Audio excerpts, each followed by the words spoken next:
আলু চাষিদের 1,02,000 ক্ষতিগ্রস্ত আলু চাষিকে 158 কোটি টাকা ক্ষতিপূরণ সরাসরি তাদের ব্যাংকের অ্যাকাউন্টে চলে যাবে।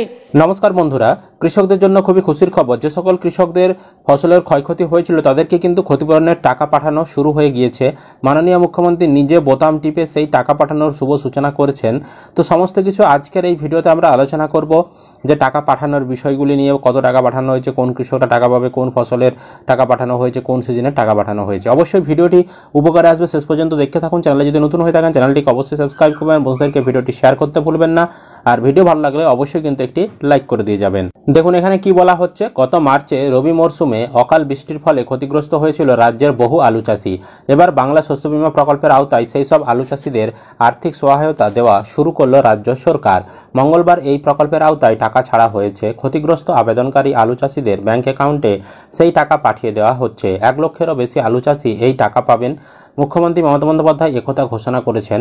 প্রশাসনিক সূত্রে জানা গিয়েছে, আর্থিক সহায়তা হিসাবে ক্ষতিপূরণ বাবদ বাংলা শস্য বীমা প্রকল্পে 1 লক্ষ আলু চাষির জন্য 158 কোটি টাকা বরাদ্দ করেছে রাজ্য সরকার। মুখ্যমন্ত্রী মমতা বন্দ্যোপাধ্যায় নিজের এক্স হ্যান্ডেলে লিখেছেন, অত্যন্ত আনন্দের সঙ্গে জানাচ্ছি যে আজ অর্থাৎ 20 মে টাকা ছাড়া শুরু হয়েছিল।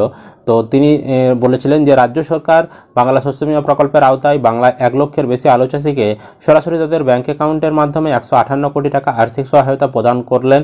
আমি বাংলার সকল কৃষক এবং তাদের পরিবার পরিজনকে জানাই আন্তরিক অভিনন্দন। মূলত চলতি রবি মরশুমে প্রতিকূল আবহাওয়ার কারণে যেসব কৃষকদের আলু চাষে ক্ষতি হয়েছিল তাদেরকেই আর্থিক সহায়তা প্রদান করা হচ্ছে। উল্লেখ্য, গত বছর ঘূর্ণিঝড় ডানার প্রভাবে ভারী বর্ষণের ফলে ভয়াবহ বন্যার বিপর্যয় হয়েছিল রাজ্যের বিভিন্ন জেলায়। তার ফলে বিস্তীর্ণ অঞ্চলের কৃষিজমি মারাত্মকভাবে ক্ষতিগ্রস্ত হয়েছিল। তার ফলে ক্ষতিগ্রস্ত বাংলার 9 লক্ষের বেশি কৃষককে বাংলা শস্য বীমার আওতায় ক্ষতিপূরণ কৃষকদের বাবদ মোট 351 কোটি টাকা দিয়েছিল রাজ্য সরকারের আগের বছরে আর কি। এবার 1 লক্ষ আলু চাষিকে ক্ষতিপূরণ দেওয়া হলো। উল্লেখ্য, আগে আলু এবং আখের জন্য কৃষকদের প্রিমিয়াম বাবদ কিছু টাকা দিতে হতো, তবে এবারই প্রথম আলু এবং আখ চাষিদের এই প্রিমিয়াম দিতে হয়নি। সরকার আপনাদের হয়ে সমস্ত প্রিমিয়াম বিমা কোম্পানিকে মিটিয়ে দিয়েছে। গত বছরের বাজেটেই সে কথা ঘোষণা করা হয়েছিল যে কোনো প্রিমিয়াম আর দিতে হবে না কৃষকদেরকে, তা রবি মরশুম থেকেই কার্যকর হয়। এছাড়াও নবান্ন সূত্রে জানা গিয়েছে, বাংলা শস্য বীমা শুরু হওয়ার পর এখনো পর্যন্ত 1 কোটির বেশি কৃষক 3,720 কোটি টাকারও বেশি আর্থিক সহায়তা পেয়েছেন। মুখ্যমন্ত্রী লিখেছেন, 2019 সালে চালু হওয়ার পর থেকে শুধু বাংলা শস্য বীমা প্রকল্পে আমাদের সরকার বাংলার কৃষকদের মোট 3,720 কোটি টাকারও বেশি আর্থিক সহায়তা প্রদান করেছে। আগামী দিনেও আমরা বাংলার কৃষকদের পাশে এভাবেই থাকব। এবং কৃষি দপ্তরের তরফ থেকে দেখতে পাচ্ছেন ব্যানারও প্রকাশ করা হয়েছে, আর মাননীয় মুখ্যমন্ত্রী নিজে বোতাম টিপে টাকা রিলিজ করেছেন, সেটাও আপনাদেরকে আমরা ভিডিও ফুটেজ দেখিয়েছি। তো এখানে দেখতে পাচ্ছেন যে প্রকল্পের আওতায় চলতি রবি 2025 মরশুমে প্রাকৃতিক দুর্যোগের কারণে ক্ষতিগ্রস্ত আলু চাষিদের আর্থিক সহায়তা প্রদান শুরু করলেন।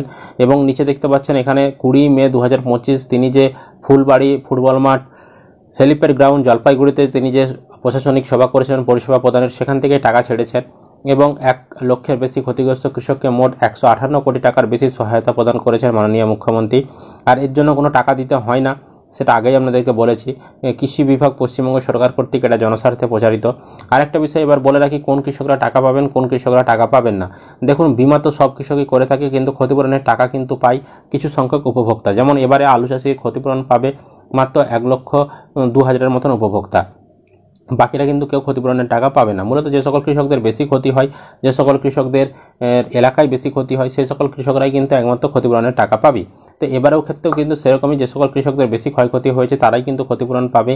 এবার কোন কোন জেলা ক্ষতিপূরণ পাবে দেখুন, মূলত বলা হচ্ছে পূর্ব বর্ধমান, পশ্চিম বর্ধমান, বাঁকুড়া, পূর্ব মেদিনীপুর, পশ্চিম মেদিনীপুর, এই সকল জেলা। এছাড়াও কিন্তু মুর্শিদাবাদ, নদিয়া, এই সকল জেলার ক্ষেত্রেও, উত্তর চব্বিশ পরগনা, দক্ষিণ চব্বিশ পরগনা, এই সকল জেলার ক্ষেত্রেও কিন্তু টাকা দেওয়া হতে পারে কৃষকদেরকে, সেরকমটাই কিন্তু বলা হচ্ছে।